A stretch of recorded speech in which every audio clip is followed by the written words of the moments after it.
I realized I have a board I can call. So that's our time for board meetings.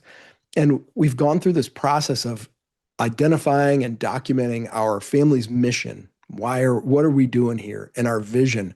If we're successful at our mission, how will the world be different? And our values. And our values include two that are sort of the opposite of the same coin.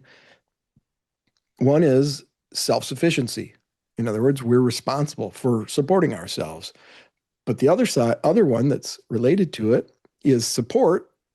We will support each other when it's necessary. So one of my kids got in trouble, and I was kind of on the horns of a dilemma. Do I rush in and help the kid, or do I hang back and allow consequences to happen? It was that thing where you're trying to balance, do I save them or do I let them have the outcome that is the result of their choices?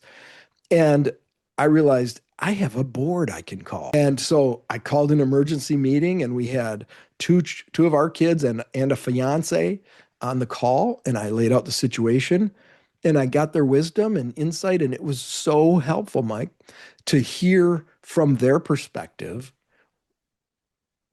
wrestling through those consequences versus helping and saving and whatever.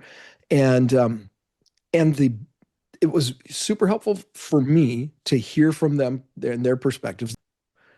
And then secondly, whatever the decision was that we would take, there's no opportunity for resentment because they helped make the decision. So some families, there's one kid that needs more help or is has whatever their personal issues are. And so they either get more attention or they get more time or they get more money or whatever. And you hear these stories of that really building up some resentment amongst the other siblings. I think this is a way to get rid of the whole resentment piece because it's not mom and dad sort of monolithically making decisions, but hey, let's decide together. Here's the resource, here's the need, what's the appropriate response? Together we'll Hmm. decide. It really Hmm. is a beautiful thing.